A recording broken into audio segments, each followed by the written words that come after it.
भक्तगणों, आज आपको शिवपुराण विद्वेश्वर संहिता में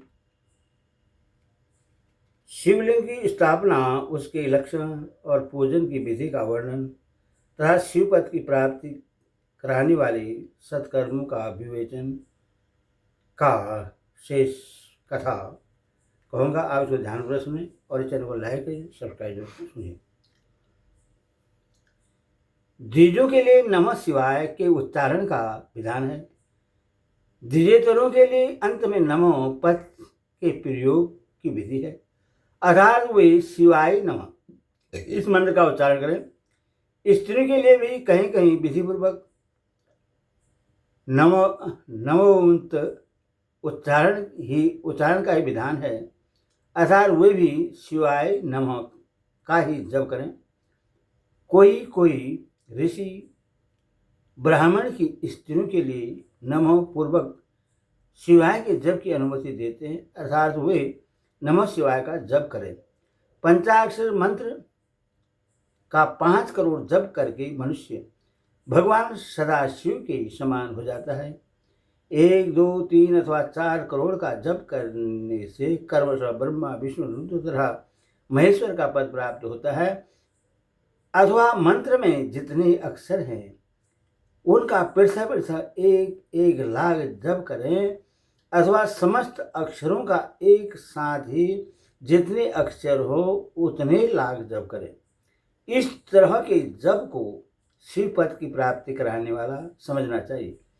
यदि 1000 दिनों में प्रतिदिन 1 सहस्त्र जप के कर्म से पंचाक्षर मंत्र का 10 लाख जप पूरा कर लिया जाए और प्रतिदिन ब्राह्मण भोजन कराया जाए तो उस मंत्र से अभिष्ट कार्य की सिद्धि होने लगती है। ब्राह्मण को चाहे कि वह प्रतिदिन प्रातःकाल 1008 बार गायत्री का जप करे। ऐसा होने पर गायत्री कर्म सौ शिव का पद प्रदान करने वाली होती है। वेद मंत्रों और वैदिक सूक्तों का भी नियम पूर्वक जप करना चाहिए। वेदों का पारायण भी शिव पद की प्राप्ति कराने वाला है, ऐसा जानना चाहिए। अन्यथा जो बहुत से मंत्र हैं उनका भी जितने अक्षर हो उतने लाख जप करें। इस प्रकार जो यथाशक्ति जप करता है वह कर्मशः शिवपद मोक्ष प्राप्त कर लेता है। अपनी रुचि के अनुसार किसी एक मंत्र को अपनाकर मृत्यु पर्यंत प्रतिदिन उसका जप करना चाहिए, अथवा ओम नमो इस मंत्र का प्रतिदिन 1 सहस्त्र जप करना चाहिए। ऐसा करने पर भगवान शिव की आज्ञा से संपूर्ण मनोरथों की सिद्धि होती है। जो मनुष्य भगवान शिव के लिए फुलवाड़ियाँ बगीचे आदि लगाता है तथा शिव के सेवा कार्य के लिए मंदिर में झाड़ने बुहारने आदि की व्यवस्था करता है, वह इस पुण्य कर्म को करके शिवपद प्राप्त कर लेता है।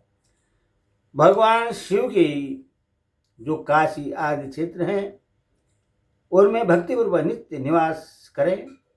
वह जड़ चेतन सभी को भोग और मोक्ष देने वाला होता है।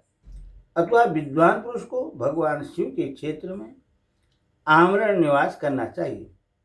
पूरे क्षेत्र में स्थित बावड़ी, कुआं और पोखरे आदि को शिवगंगा समझना चाहिए।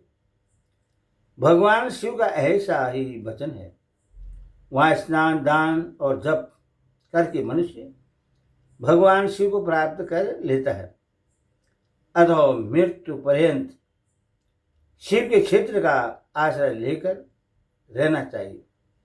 जो शिव के क्षेत्र में अपने किसी मृत संबंधी का दशा, मासिक श्राद्ध, सपिंडीकरण अथवा वार्षिक श्राद्ध करता है, अथवा कभी भी शिव के क्षेत्र में अपने पितरों को पिंड देता है, वह तत्काल सब पापों से मुक्त हो जाता है और अंत में शिवपद पाता है।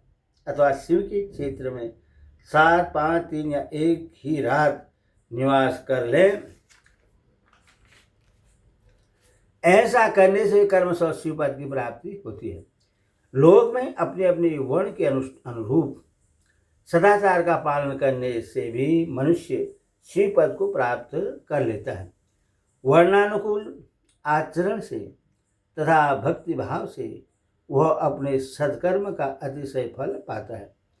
कामना पूर्वक किए हुए अपने कर्म के अभीष्ट फल को शीघ्र ही पा लेता है। निष्काम भाव से किया हुआ सारा कर्म साक्षात शिवपद की प्राप्ति कराने वाला होता है।